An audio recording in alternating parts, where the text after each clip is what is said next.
Εκπέμπω μέσα από του βυθού την κρύα αγκαλιά. Και αν δεν λέω πολλά, συχνά τα λέω καλά. Και αν δεν τα λέω καλά, τουλάχιστον καθαρά. Και όταν δεν είναι ούτε αυτό, ουρλιάζω δυνατά. Είμαι γεμάτος όνειρα που μοιάζουν μαστεία. Αδειός από το υλικό που μένει στα αρχεία. Όταν κάνω μουσική, το ζω λίγο σαν ταινία. Ξέρω, με αυτή τη μουσική δεν σε γράφει ιστορία. Ρίχνω την πετονιά μου να βρω όρεξη να ζήσω. Όλο μου λένε τι γλυκός γίνομαι να αγαπήσω. Στο μέτρο κάθε φορά κάτι μου λέει να πηδήσω. Δεν θέλω να τελειώσω, θέλω επιτέλους να αρχίσω. Από εκεί. Θέλω επιτέλους να αρχίσω. Σκέφτομαι αυτή τη φίλη μου που ακούγαμε κορτέ. Στο τραπέζι χορεύαμε τις Βανδίτο Αμανέ. Μια εποχή που όλα τα κάναμε λάθος. Τουλάχιστον τιμόμασταν τη γεύση από το πάθος. Τόσα ζευγάρια πόδια γύρω από το λαιμό μου. Να σκέφτομαι συχνά τον αποκεφαλισμό μου. Ποτέ μου δεν σταμάτησα την ώρα να περνάω. Παίζοντας θέατρο προς τάχα δεν πονάω. Ποτέ μου δεν σταμάτησα την ώρα να περνάω στη θέατρο. Επίσης. Είναι πως όλα τα βαριέμαι γιατί θα γίνω σπουδαίος. Και έχω μάθει να περιμένω και να είμαι τελευταίος. Για τις σχέσεις μου το ξέρω, ήμουν πάντα οτέος. Όμως ένιωθα συνέχεια πως θα φύγουν και ματέως.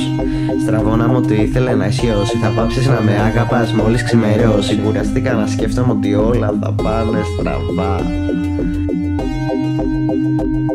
Μήπως έτσι πως αρχίζουμε δεν έχουμε καμία ιδιαίτερη.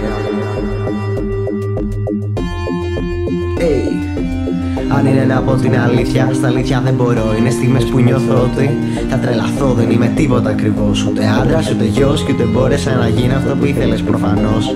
Δεν με πειράζει να ζούμε στο περίπου. Αυτό είναι το νόημα του στίχου. Θέλω να μην είμαι τίποτα, να είμαι και τα πάντα. Να ζήσω με όλα μου τα φύλλα. Και στα 40 να πηγαίνουμε στα χιόνια, εκδρομές και στα νησιά. Και να λέμε πόσο θέλουμε να μείνουμε παιδιά. Και να κλαίμε αγκαλιασμένα γύρω από τη φωτιά. Που το φύλλο δεν υπάρχει και έτσι πια όλα καλά.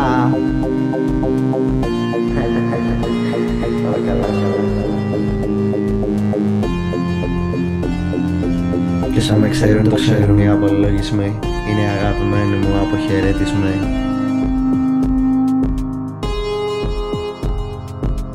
Θέλω να μπορώ να πω αυτό που θέλω καθαρά ρε γαμώτο.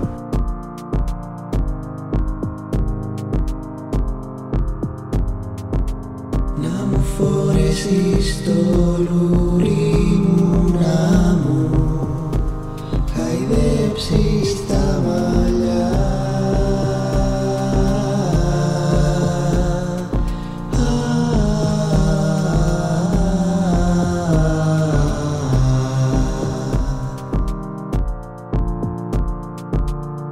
Γιατί στην τελική στιγμή μας λόγω για το